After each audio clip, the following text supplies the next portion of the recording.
I'm right. I'm right. So you just basically crapped all over their opinion. And I don't care. We have no such problems. Bring them Well- on.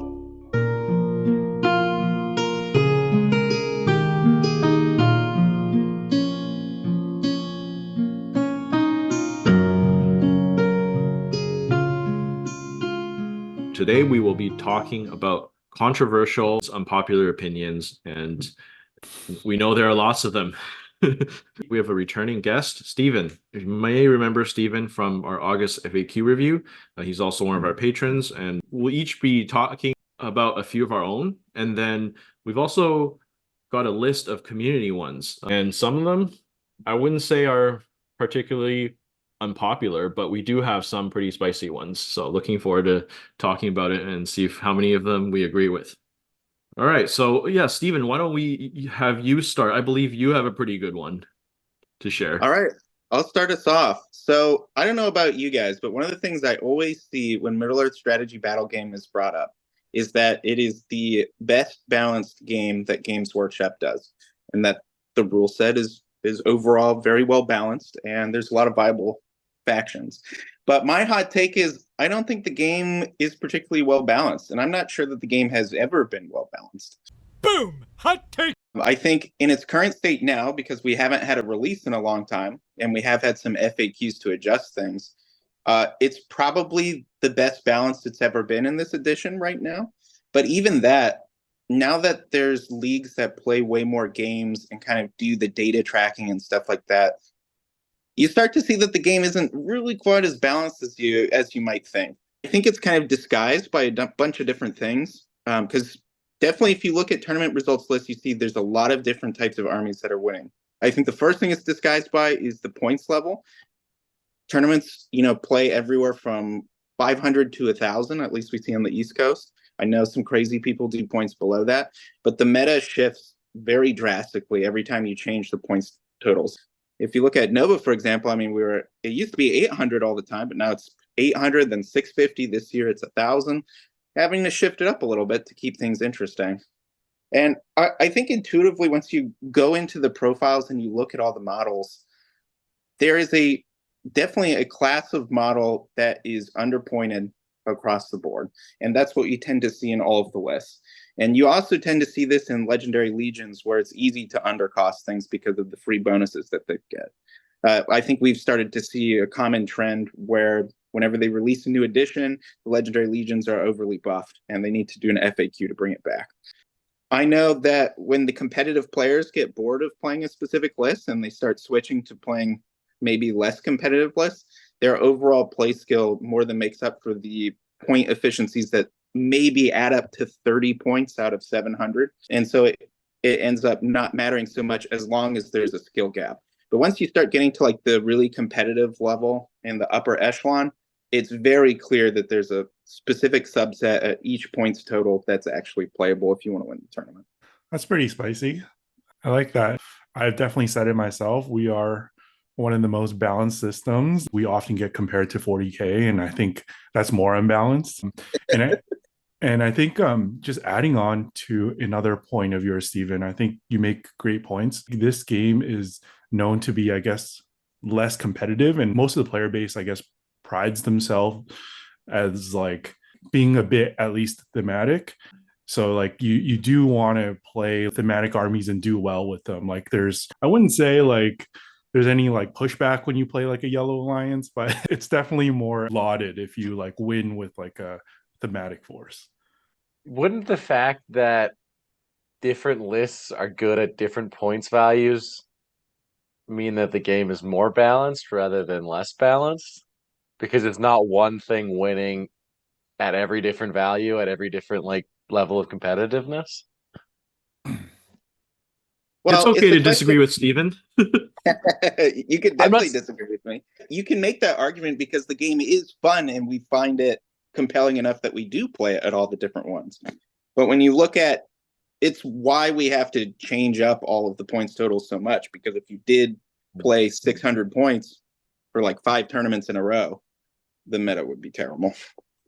One thing I want to bring up is that to your point about some profiles being undercosted is there are other factors unrelated to rules that balance how much we see in army. So armies that have been out of production for years, you're less likely to see on the tabletop. Price of models, if the Dragon Emperor was $10, I'm sure we would see many, many more on the table. So like, I think that there are other things that affect how often you see an army, and definitely how much it's played rather than just how points efficient it is.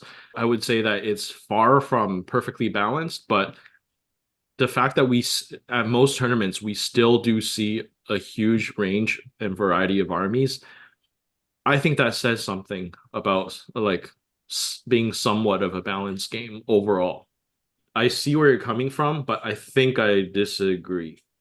It's a good point. So much of MESBG is from the loader fandom and people just, connecting to specific armies and playing those armies.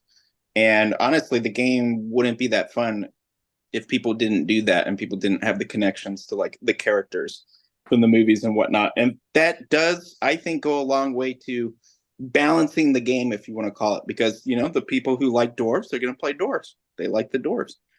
And they're not so bad that, it's embarrassing. So I think that's fair. Maybe I'm like comparing to like some of the video games that I follow, like the esports scene. Like, if we win a tournament here, at least, the West Coast, we're pretty laid back. Like, sure, it's nice to win a tournament, but like you're not winning any cash. No one's living on it. There's no pros, Yeah. So like even the top players do have that leeway to like, okay, I don't have to win every tournament, compared to like, if you're like playing a video game that's your livelihood, then you really have to like always play the best thing. Like winning is literally all that counts, right? So maybe that's part of it too. There is reason to believe Stephen may be correct, but the data could be inconclusive.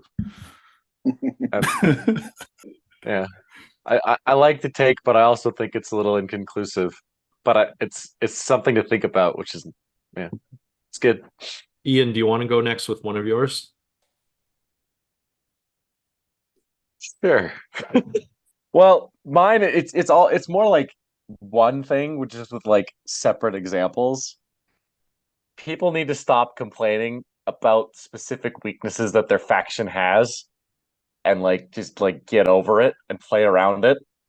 Like, I don't care that Rohan is capped at fight 5. It's like their army thing. They're supposed to be shittier men. They're stuck at fight 5. That's fine. Move on. How dare you! Aemir doesn't need to be fight 6. He works fine in the army without being fight 6. The only reason it's becoming more of a problem now is because there's more fight 5 around, but it's still just like it works within the list, right? The faction has to have a kind of weakness. If you want to find fight 6 heroes, you can ally in the Minister, pick up some big boys, or grab a big boy like Imrahil from the fiefdoms. Or play an army with a fight 6 hero. Or do that. Yeah. The Aemir is just like one example that came to mind. Like something else that's coming to mind, and I think we've said this too. Celeborn doesn't need to be mounted. He doesn't need the horse option. It's fine that he's unique and he's on foot. The problem is his points value doesn't reflect that. Like dwarf factions are really good at that, where a lot of their heroes are very efficient, but they're capped at being on foot, so they can't spike as much as profiles that have access to a horse. Celeborn's profile doesn't reflect that. He has a very good profile, and it would be fine if he could have access to a horse. I remember the episode. It would be fine if he had a horse. The way he's costed right now, he'd be a good Elven Lord. He'd match the rest of them. Because he doesn't have that option, and his points value is still up there with all the rest of them. It just means he's like not as efficient, and nobody like really wants to take him. Totally agree with the first part about people complaining about an army's weakness. Hear it all the time, and that's what makes an army different from all the other armies. If every army had like paralyzed, then what's the point of playing Angmar? I disagree about Celeborn. I don't think he's anywhere near great, but I get what you're trying to say. I love your example because I'm pretty sure in some of the hot take submissions from the audience, there's quite a few that said Aylmer needs fight 6. So you just basically crapped all over their opinion. And I don't care. I'm right. I'm right. I mean, at the end of the day, the game isn't interesting if every list is just like generically the same. Just like insert my fight 6 hero on a cavalry, back them up with some fight 5 and have some strength 4. If you want to do that, play those yellow soups that everyone always complains about. You can do that if you want.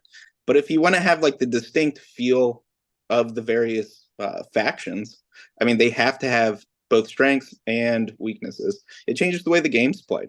If you took that out, the game would not be fun at all. It's very important. So I totally agree. So it sounds like we all very much are on the same page. So does that make this a really bad hot take then? Yeah, I'm afraid so. Yeah. I think it's more common about people who are like very dedicated to an army and they like very identify with. Like, I always play Lothlorien or I always play Khazad-dûm. And especially for the factions that maybe aren't as competitive in their pure form, I understand why it's coming from that. But for those of us who have been playing for a long time and have massive collections with tons of different armies, like the last thing that we want is for all of our armies to be the same. Yeah. I want them to be super different. Okay, so yeah, I have 2 here. My first one, I'm really curious to see what you guys think, is that it's okay in certain situations to burn might early to kill warrior models. So I think it would be interesting one day to, I guess, talk more in depth about like might usage. We've had a lot of requests from like audience members to do an episode on that. But I kind of find this where as a beginner, there's a lot of players who don't really know what they're doing, and then they'll spend might recklessly just to kill warriors. So it's kind of like that meme. I don't know if you guys have seen it, where it's like the low level and then the high level agree on the same thing, but then the mid-level players like disagree. And then like once you get to the mid-level tier players, they're always like, always save your might for like heroics only. Don't use it on anything else. Maybe once in a while use it on like winning the fight if you need to. I think like once you get to a certain level of understanding, if you're playing a certain type of army, maybe it's just more my play style too, where it's a lot about like momentum. It's actually quite useful to burn the might to take out warriors early, because if you think about it, like MESBG is a snowbally game, right? You're getting rid of their warriors early, which takes away like board control, takes away from their control zones, takes away attacks in their fights. The earlier that breakpoint hits, especially in a tournament timed game, a lot of times that will be make it or break it. If you can break your opponent like one turn early, a lot of times that's what will give you the win, even if it's not a natural conclusion. I find that talking to a lot of players, they kind of almost go towards the opinion of like, they want to save the might to like those important heroic moves at the end of the game. And yes, they might look more pivotal, but if you can swing the game earlier, then maybe you won't need to rely on those game-winning heroics at the end. I agree with you, but with that like asterisk there, that it has to be more of like a high value thing, and it depends on matchup too. So, for example, most of the armies that I play, if I go up against like Army of the Dead or Iron Hills, I'm totally happy at almost any point in the game to spend a point of might to kill one of those models, because their model counts are so low. And the way you win those games is, like you said, you snowball against them, right? Like if you can get an early lead in kills and bring them and like get their number disparity like really, really like high, then you just swamp them and overwhelm them. So in that case, yes. Or if it's like something like a really important troop to your opponent's army, like I don't know, let's say your opponent's running like a Black Numenorian front line and your army's like not the best against courage, but you can charge the shitty orcs behind. So yeah, if I charge into a bunch of Black Numenorians and I burn, I don't know, 4 points of might to kill an extra 4 of them in the first turn, it's probably worth it, because it means the rest of my army is going to be able to do more stuff for the rest of the game rather than just sit there taking courage tests and failing them a lot of the time, right? So it depends on circumstance. I probably wouldn't spend it to kill, a random 6-point orc early on in the game. Like I said, like I think this is more about like understanding the situation, but it's not like never. If you're playing an Angmar with Yeah. like a low army count, maybe it is worth it to take out Yeah. the orcs early. Absolutely. Yeah. It also depends what kind of army you're playing, right? If you're playing a low might army, maybe not. Maybe you do want to save it for all heroic moves or hero combats and stuff like that. Generalizing here, if your opponent has like a super lower model count army, like you said, I don't know, say it's an all cav army at like 800 points and they're running like 20 to 25 models, it's probably worth it. Like if you have 8 might and you spend all 8 might points just to kill a warrior, that's a third of their force, right? And then it's not going to be that hard to break them and snowball the rest of the game, like you're saying. So I find that it comes up more often playing against lower model count armies is more when I think about doing it. I think a great example is like some of the big, heavy dwarf warriors that have like really high defense and they don't have cavalry options on them. Absolutely high value targets that they're fighting against. I would throw might to kill stuff.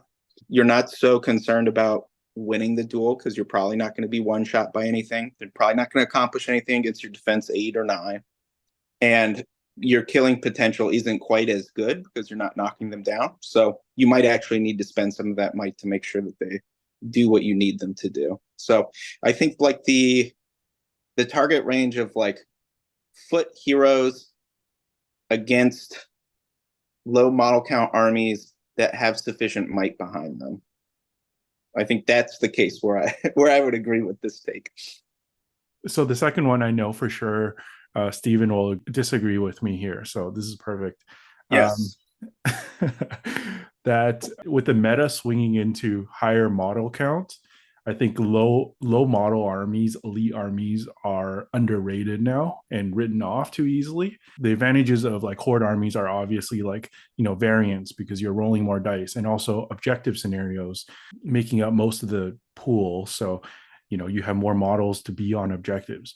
My argument against that is that most people play on a 4x4 and with sufficient terrain and like most boards will have certain like choke points and stuff.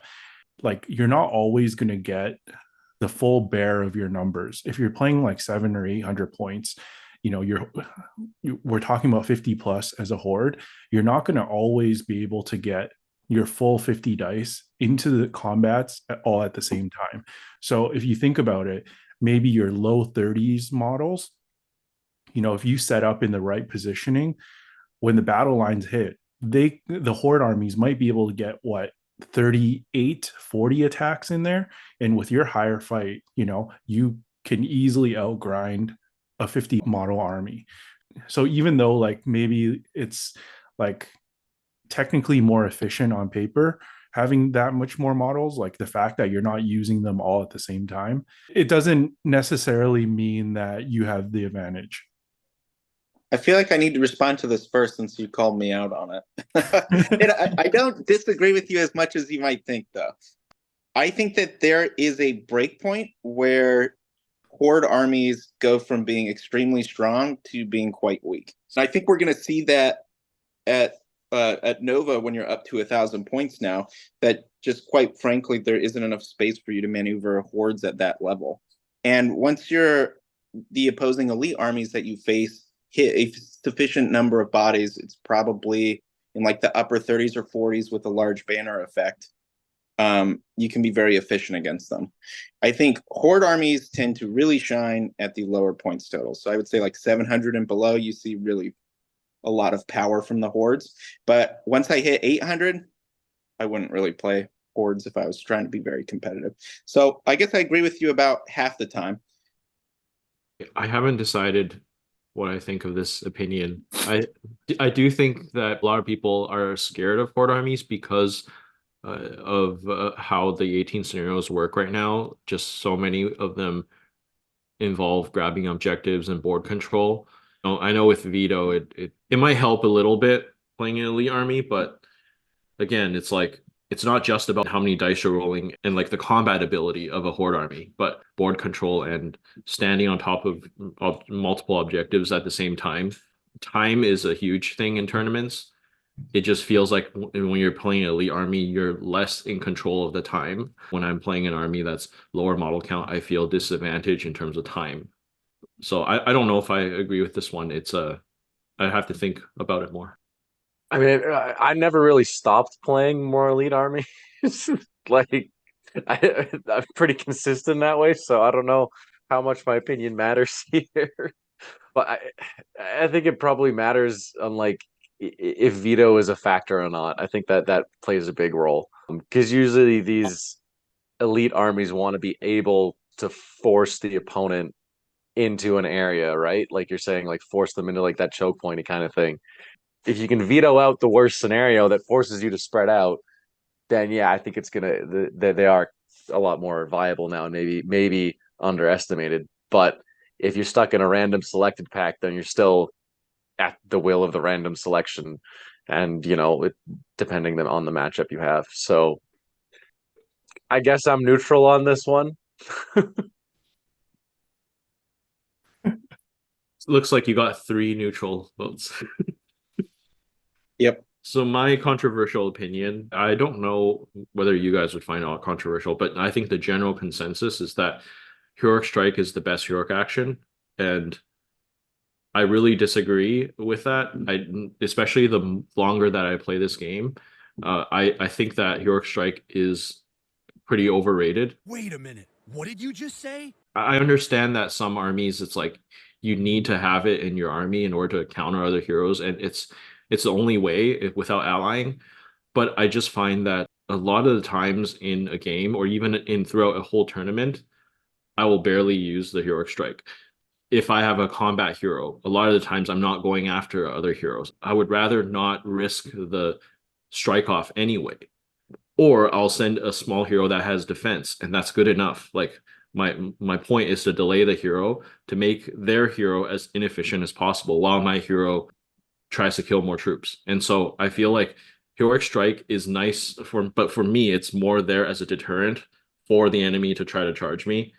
Otherwise, like I think to counter heroes, it's better to just delay them because you're not risking losing your resources in order to do so. And most of the time, you don't need to kill that big target in order to win the game. And plus, there are just other ways that you can neutralize or kill heroes. Shooting can be very good. Siege weapons, magic. I just think it's often seen as the way to kill heroes, the way to bring power into your army. For me, that's just not the case.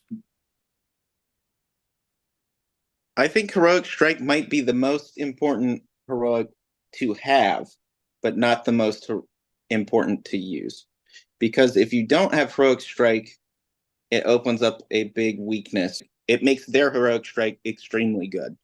But I totally agree with what you're saying in that strike-offs are some of the least efficient uses of might that you can use in the game.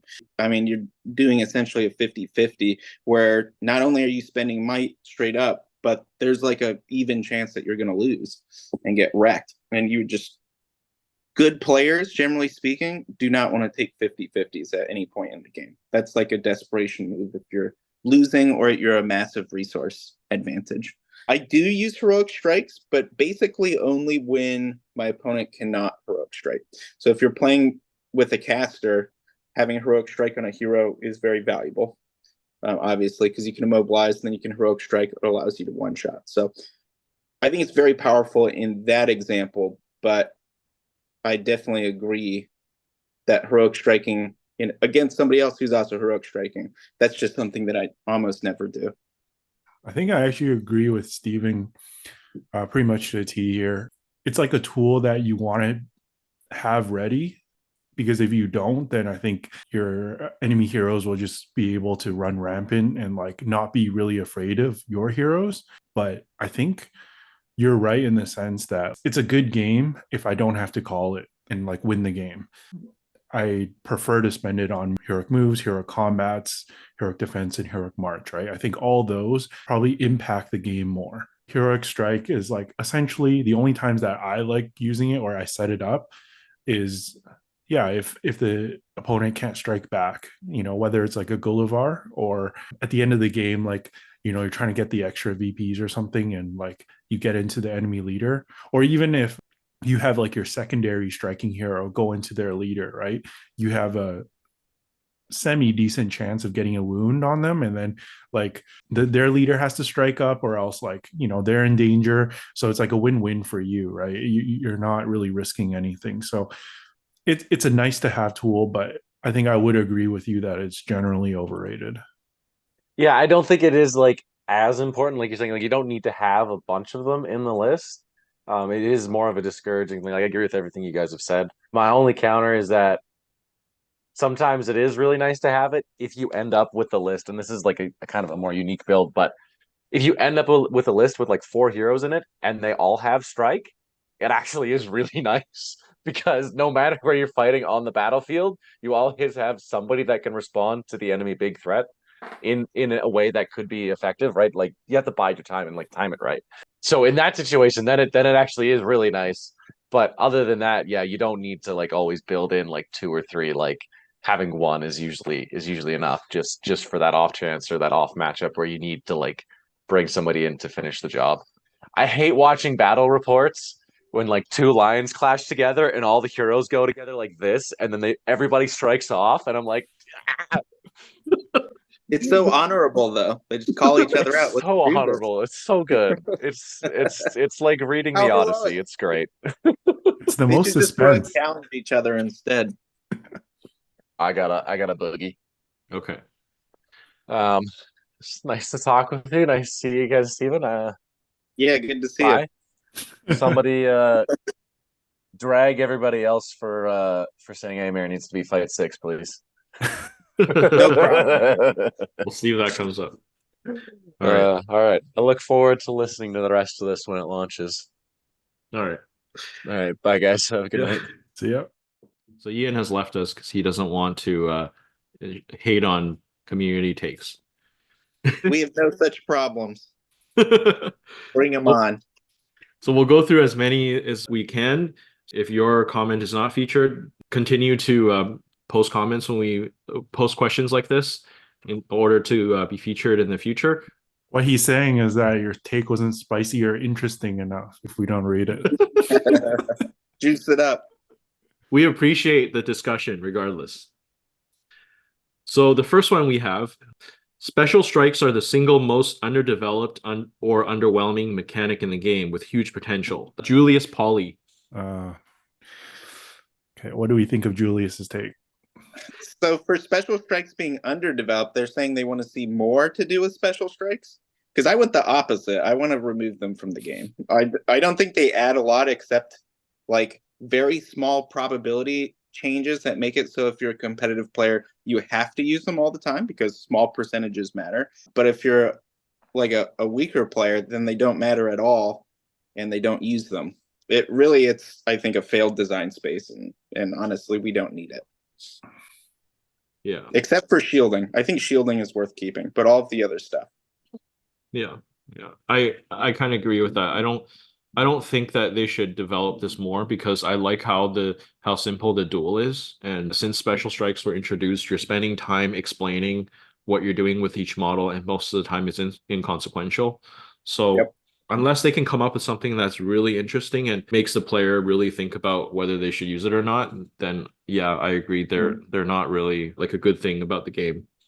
Just keep the ones that like you can kill yourself with. Yeah. Well, I think it would be more interesting to like work them into how the weapons work inherently instead of, putting it so that it's a special thing that you have to know separately and like use differently. Like two-handed weapons are already giving you like a +1 to wound and a -1 to the dual roll. That's an example of like what you would expect a special strike to do, but it's just an inherent rule and it's not something that you have a decision point every time you roll a dice. Yeah, agree with that. Next one, it's by Tib YVC. People place too much value on the fight value of models. Totally disagree. Yeah, The entire game's based around fight value, and that's like determines exactly why goblin factions play like goblins and elves play like elves. Like fight value is probably the most important determining factor of the game.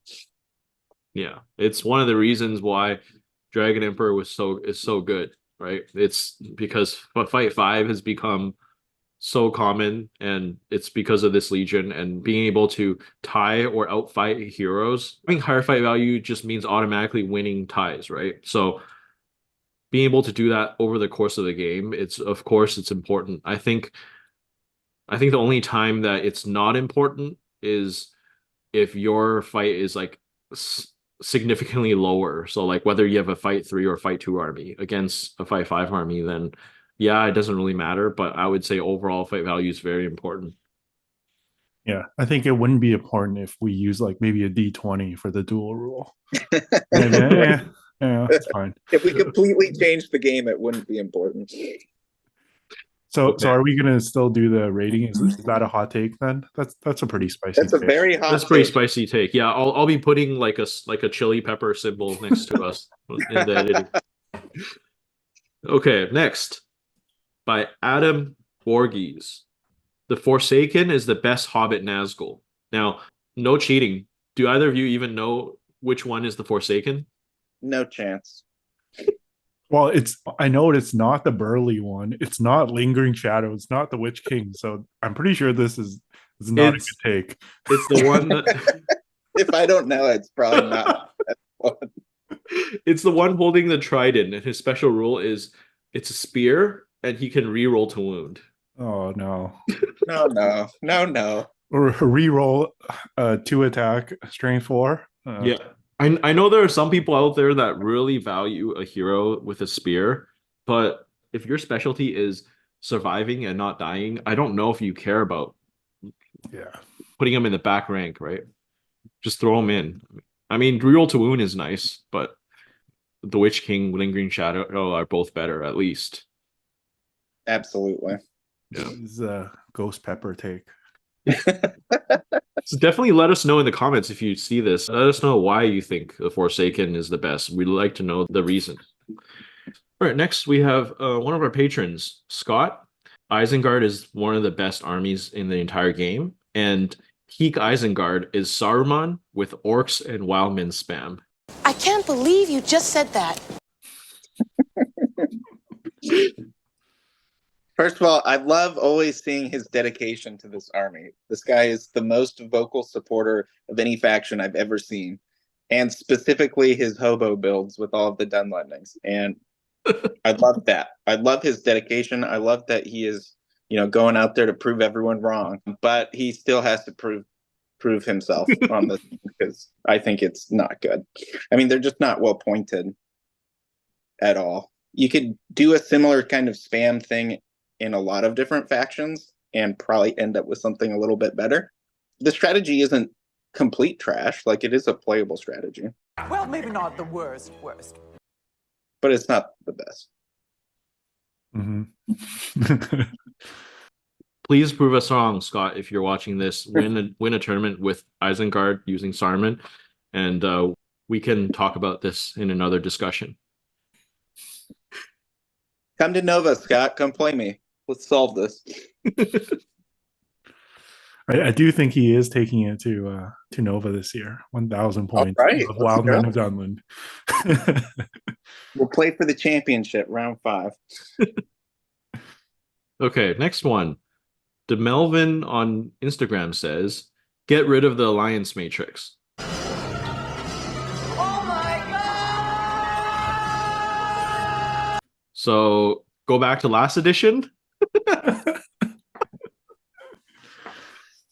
I mean, they have a lot of keywords in place now to prevent cheesing. Like, you can't do like the Shade Reaver thing that from last edition, for example.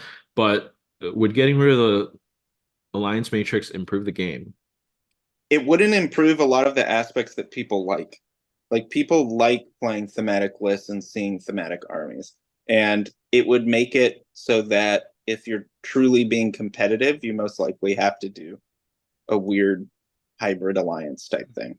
And I think most players would find that to be a bad thing. Yeah, for sure. There's the best armies that if you want to win are going to be cheesy yellow ones for sure. 100%. Yeah. I think there's definitely a way to improve the Alliance Matrix and make it better. but removing it might not be the way to do it. No, no. I remember those days back in the 2003 editions of the game. We don't need to.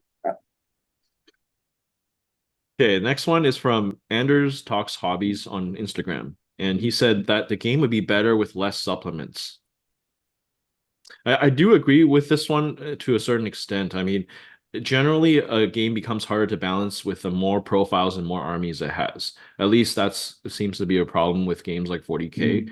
The more armies they add, the harder it is to balance. And I think it can be said for this game too, even if there was no power creep, it would be more balanced, but would it be better? It might get stale more easily if you didn't have new stuff coming in, right? I don't think it would be better. I think you can argue that maybe they could patch or FAQ a little bit more often so we don't have to live through, I guess, a year plus of Dragon Emperor oppression. But not having a supplement for over a year now, like, you definitely feel it in the competitive scene, and most players would agree at this point it would be nice to see something new, even if it is a bit overtuned. Whenever you look out in the community spaces these days, people are desperate for new content and new materials. Just the simple fact is, a lot of the people who play this game, like most miniature war gamers, we like to see exciting new things that we can go out and compulsively buy and probably never assemble and paint. And then the next one comes out. I think you can make the argument that a lot of the legendary legions that they release are maybe not super healthy for the game, but you got to be adding new profiles and new models. Otherwise, it's just, they might as well have discontinued the game at some other. It keeps the game alive. Yeah. So I'll agree that the game probably would be more balanced, but not better. Next one is from Daniel Merchant. So this one is a take with a response. The take is that Rangers of Ithilien, the Hobbit tax should only be Frodo and Sam, because adding Gollum has made it basically unplayable. Also, Gollum slunk away during that part of the movie anyway, and he shouldn't be part of that legion. So he's saying that they overnerfed it. And then there was a comment by CJ saying, having lived through the literal years that Rangers dominated everything at 650 events or under, leave it alone. Yeah, pretty much. I don't know. I'm just someone who, like, wouldn't be sad at all if, like, shooting was nerfed to the ground as it is, and it could, like, maybe everything shooting is like strength 1. Like, it's still gonna do what it does, because if you have more bows, you'll still have the positional advantage, right? So yeah, like, shooting is just the least interactive and fun part of the game. Like, no one likes to lose by shooting. So yeah, nerf it to the ground. Who cares? So I agree with you that shooting, like playing against this army, isn't fun. But then on the other hand, like the overall idea of over nerfing a legion in an FAQ, I disagree with. I think that there should be as many viable armies as possible to make the game balanced. And at least in my opinion, is they like to over nerf a profile, and we don't see it for like a couple of years. So I can kind of see where this person's coming from in terms of like them over nerfing, but maybe a better way would be to make this legion more fun to play. It was such a mistake in the initial design of this legion and just how it was made. I think what we kind of saw with the nerf is it's really the designers saying we've made a gigantic mistake, just intuitively, in how this was built. And quite frankly, it should only be in the game if you really want to play it thematically. And I kind of think that's the place that it's at right now, and I think that's appropriate.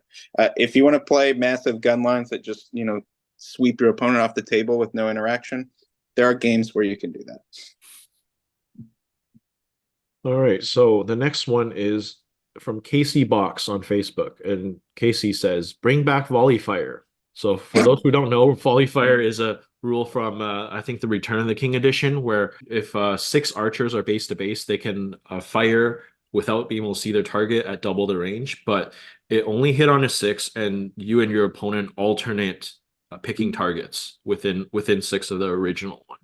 I know you guys are shaking your heads, and I know that it's probably not great for the game, but I can see where he's coming from. Like, this rule was removed from the game because armies would just sit back and just shoot at each other all game, and there'd be no combats, and that's just a horrible way to play a game. But with the the current scenario pack, I think that if you did that, you would lose a lot of games. And so I don't see a need to bring this rule back, but I don't think it would break the game.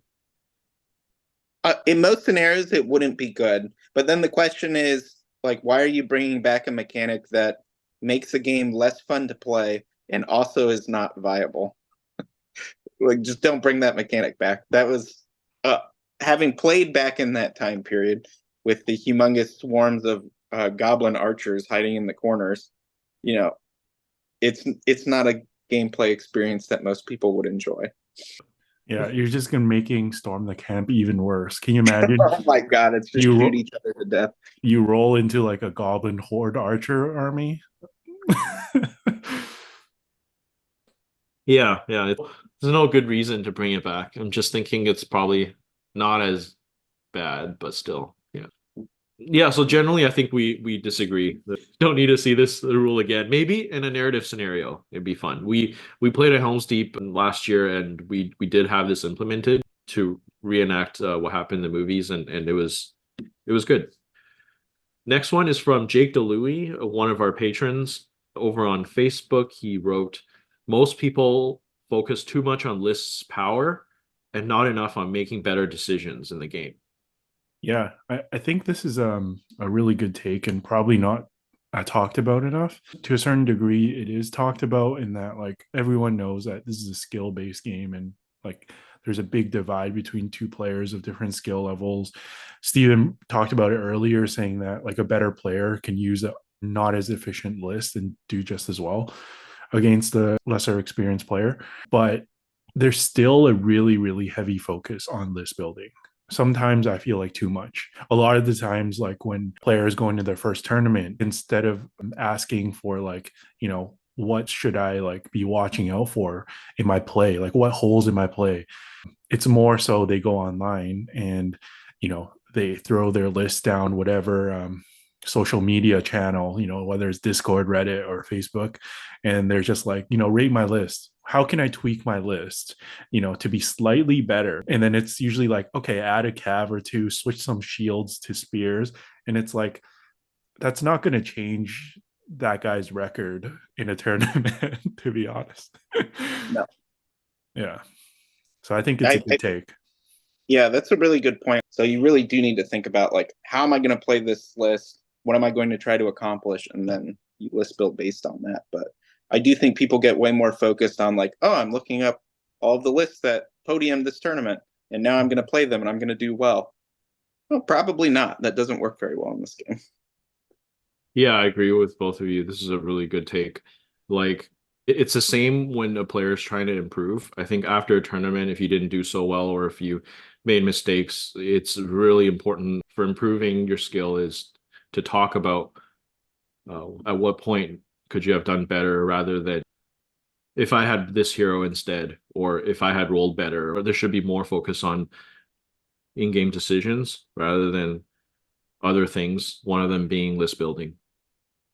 Next is from Kevin Hitmansky on Facebook. And Kevin says, some models shouldn't even have rules just because GW made sculpts for them. Barley Man Butterbur shouldn't be facing off against the Witch King, and Bard shouldn't be dragging his kids into battle. I think there are people that just want rules for everything that they see on screen, even if they're shown for 1 second, like a hairy goat leaf, like, oh, it's got to have a model, you know. But for people that want profiles for them, just as many, like, not a fan in terms of thematic reasons. So personally, I don't really have a preference. Like, if there are rules for them, great. If there aren't any rules, it doesn't bother me either. You know, I almost wish that this game had a separate class of just like narrative play rules for various models. A lot of times these models can be used in like fun, thoughtful scenarios. But what we end up seeing with a lot of these types of models is they're either overcosted to the point where it's impossible to play them in an actual competitive example, in which case they're only for scenarios, so they should just be narrative, or we ban them because they're so incredibly unfun, like Smaug or Tom Bombadil are good examples of narrative models that are allowed into the tournament community. So I think it's fun to have those rules for people who are narrative players, but I agree that a lot of those models aren't needed to be competitive models. Yeah, I think I slightly disagree here, especially with the ones that he named, like Bard's Daughters and Butterbur. I don't mind seeing those. I think they're kind of fun to have rules, and you can envision a thematic scenario even in the match of, you know, whether it's like their town is being attacked, so that's why like they're there. And to be honest, I probably, like, from a thematic point of view, prefer seeing that compared to like maybe a Rutabi or like a Gorolf, like a GW creation, you know, like I'd rather see like Bard's Daughters. So but yeah, I think to your point, Stephen, Smog and like Bombadil, maybe the rules are too crazy there that like yeah, those are not the best examples. Okay, so this next one, I don't think this is an uncommon take at all, but let's talk about it. So Brian Anderson on YouTube says Azog should be fight 6, Bolg fight 5. Never heard that one before. So here's the thing. For lore reasons, you can make that argument.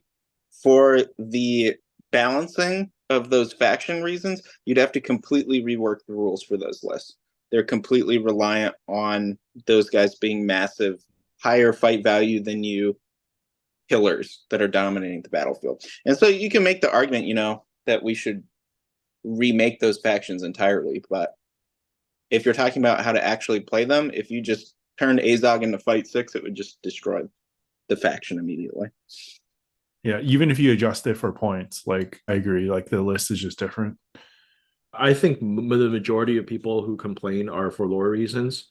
I completely understand that, but it's just the time and the place where the Hobbit movies came out and where game design was at that point. That's just how they decided to market the models and to write them into the game. So fortunately, they're balanced for their points. If balance was another issue, then they'd just be profiles that no one appreciates. But I'm okay with this. I'm okay with them being fight 7 at the moment, just because at least they're good rules that are not overpowered. Next one is from Thora Alogna, who says Suladan is perfectly balanced. People need to chill. Perfectly balanced in what respect? Like, the Serpent Horde as a faction is well balanced. It's kind of like the Azog same feature where a lot of times GW takes the flagship hero and then balances the entire faction around them.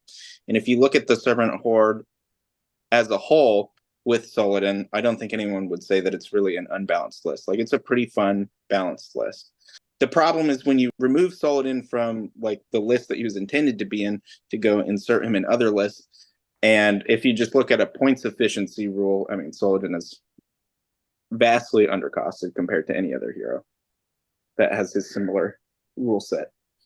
On paper, he is not balanced. He probably needs to be 30, 40 more points in order to be well pointed, but I don't think he in any way breaks the game. I think we talked a little bit about it in our February 2024 FAQ review with Andrew, how like he's not breaking the game at the moment. You might see him a lot, but he's not breaking the game in the way that like the Dragon Emperor was before the nerf.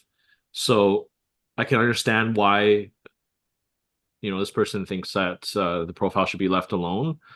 But at the same time, it is a very good profile, and it is too efficient, and you know there's a reason why you see him everywhere.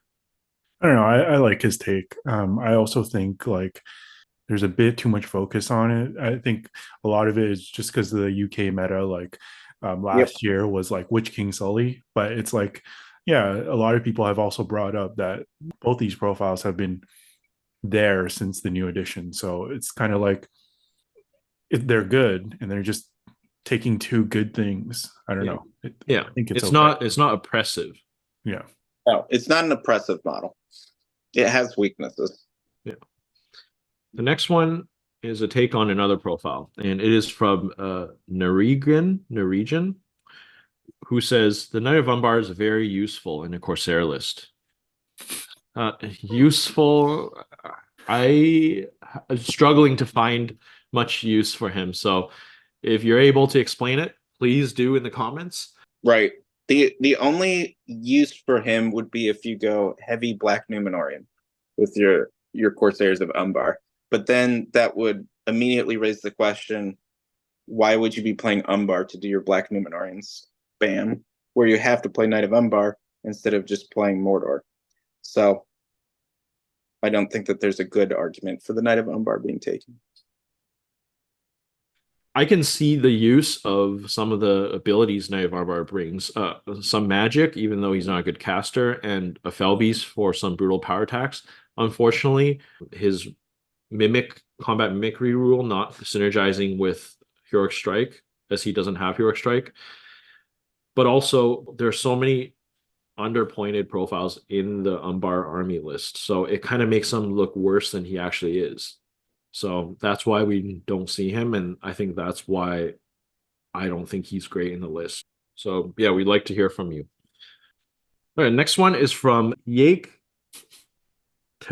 Tysax. Anyway, Glorfindel is trash. 170 points for a hero that can't cut his way out of a paper bag. Rivendell is overrated, with overcosted heroes and a crippling lack of might and warband slots. Yeah, well, that's just like your opinion, man. Someone has been watching too much Last Alliance of Noobs and Men. Unless this is one of the guys from Last Alliance of Noobs. Murder account. That's right.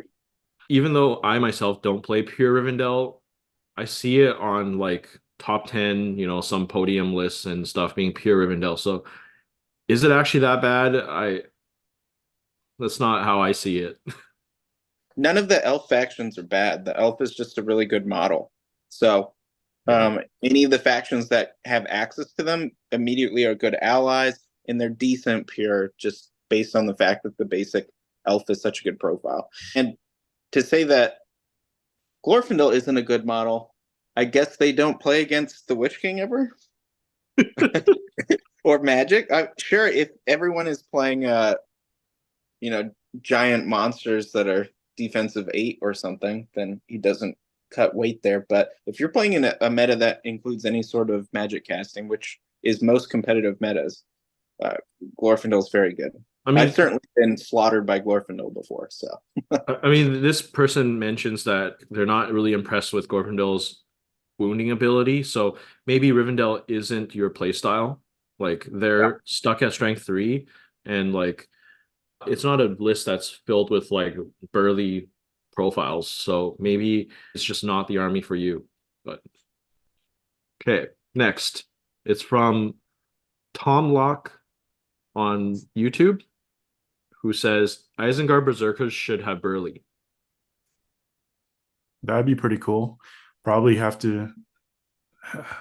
They might be too good at the current point cost. I know right now they're not like amazing, but they probably still got to be bumped up maybe 16, 17 points. I think it would be really good because right now you don't use the Berserker Blade two-handed because they don't have Burly.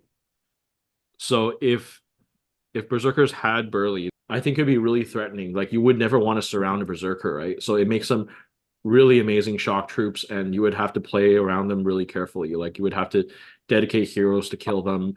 They would just smash a battle line, I think.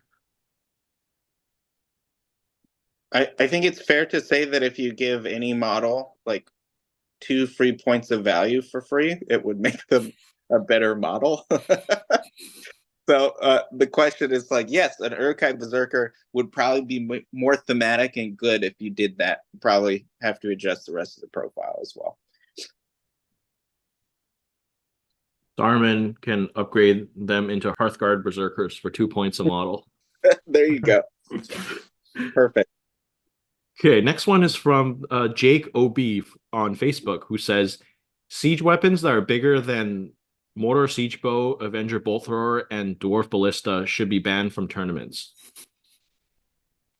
So not a fan of big siege weapons, which I understand a lot of people dislike about the game.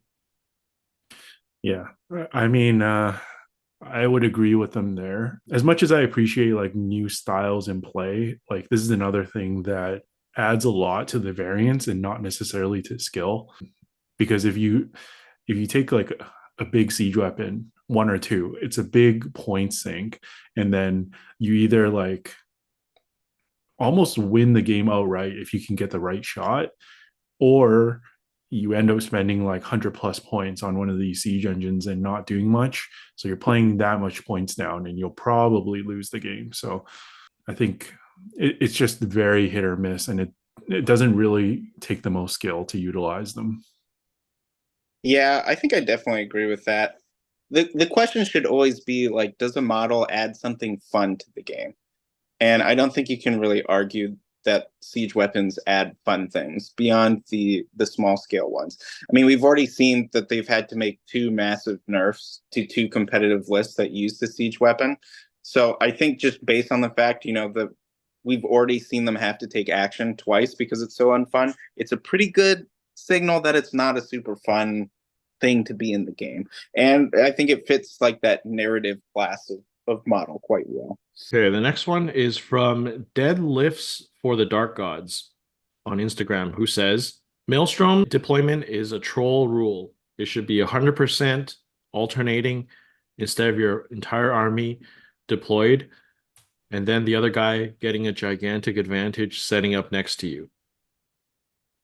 Yeah, this is a good take. I mean, I think I've even seen some TOs, maybe Nova one year, I'm not sure, but like some big events too have implemented this house rule.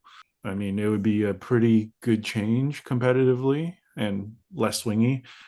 I know that Maelstrom of Battle, it feels very unbalanced in the current form, and I just don't understand why those scenarios should give such a huge advantage to the second player. And once again, it leaves to, I mean, there's been a bunch of games I've played in where the game is essentially over on deployment just because of the rolls from that, and that shouldn't be what you're playing the game for. Yeah. So I agree with this take. Yeah, especially when heirlooms is one of the scenarios, and that's one of the most I just lucky. ban that scenario no matter what in Veto because I just don't want to play it. Yeah. Maybe put a restriction on how close you can be to an enemy warband. That might be able to balance out a little bit in the current deployment ruling. Like if let's say you can't be within 12 or 6 or whatever of an enemy warband, then it might prevent like warbands from being wiped off immediately. It does need some sort of change. So this one is confirmed to be from a last Alliance of Noobs and Men member. And it is Sean Rosato from Facebook, who says, mounting most heroes is a waste of points.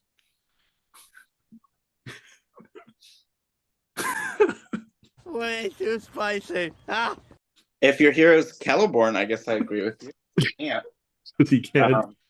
If you look at high-level tournament results, people almost always take a horse if given the option. So I think the general consensus from competitive players is that you should take a horse. So I 100% disagree with this take, but I guess I want to, maybe, be devil's advocate a little bit and say maybe could be going on in his thinking. Foot heroes are probably a lot easier to protect. And if his play style is a lot more defensive, and we did talk about how play styles make a player rather than the list, maybe foot heroes just tend to work better for him because that, if you're going to keep your heroes in the safest positions inside your battle line, you don't want any of your heroes like dying at any time. Perhaps like I could see why he might prefer foot heroes, but yeah, definitely not my play style. Mounting hero just gives so much advantage, like not just for the knockdown and the extra attack, like the threat range of charging and spell casting hero, giving them extra threat range with their spells, and certain heroes having like really, really good mounts like the White Warg. I just think that, yes, there are certain heroes that you don't really need to mount, like a Orc Shaman. You probably never really need to mount that. I think most heroes that you intend to throw into combat should have a mount if you can take one. That's a really good point there, Charles, that the mount is, it is a reasonable amount of points, especially if it's an armored horse. which is less efficient at 15 points versus 10. If you're taking a hero specifically just to provide cheap warbands, like lots of times if I look into taking a captain of men or maybe even a king of men or something like that, and I'm taking that specifically to bring 12 troops and 2 cheap might, I wouldn't pay for a horse because it locks your might into using it offensively to get a return from your horse. So there's an argument for the cheap heroes, but if you want your heroes to kill things, I mean, the points cost is very cheap for a horse for what it gives you.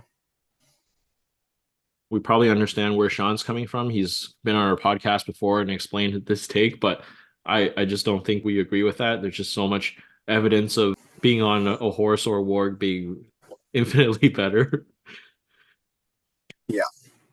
Our next take is from our patron, Michael Haskell, and his take is about the scenario veto aspect. So he can see a case for it, but ultimately feel it could encourage a samier type of army. From what I can understand, he's trying to say that with veto tournaments, he feels like it would encourage people to bring the same type of lists.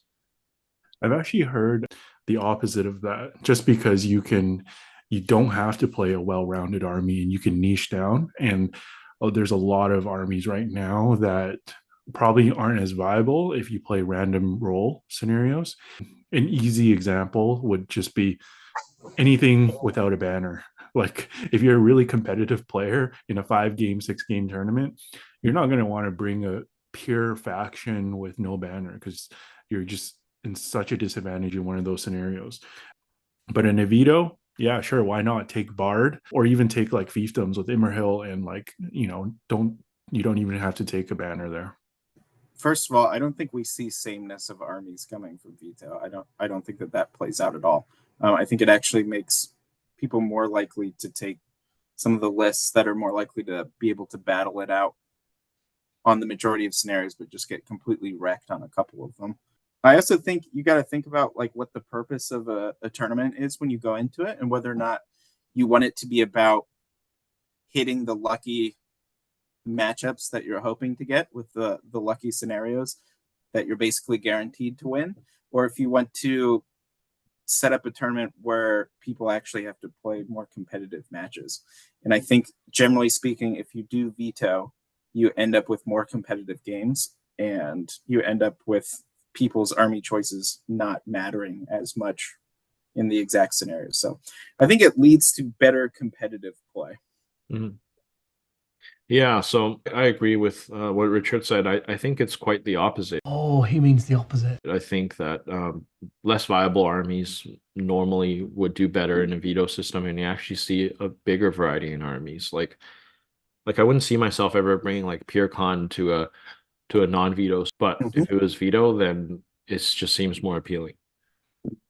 Okay, so we have our last take of the day, and it is from GW Flora, who says, lower point games are more fun. Most people probably prefer higher point games because it's more exciting. There are more models. You can build more interesting lists because you have more room to do it. But I know several players that prefer lower points. So I don't think you're alone in this. I can see the appeal of it.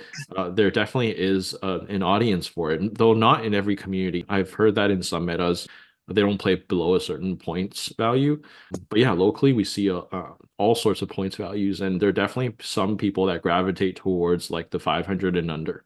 The lower the points total you go, the higher the variance of the gameplay, because you have less redundancies built into your list. So let's say you've got a 500 point list and you take Elendil, for example. If Elendil fails his first turn of combat and gets his horse stabbed, well, your list is kind of collapsed. And that's not even like so much a player skill aspect. It's definitely a higher variance aspect. Whereas in an 800 point list, sure, Elendil might lose his horse, but you have a bunch of different options within your list that can kind of mitigate that risk. And there's other things happening out, and it's more spread out. So I think the lower points totals can be more exciting for people because it is higher variance, and you're less likely to see the same old people who do well always dominate those tournaments. it kind of opens the door a bit. But in my experience, the more competitive the players are, the more they prefer the higher points total than the truly low, which I would say is like 600 and below.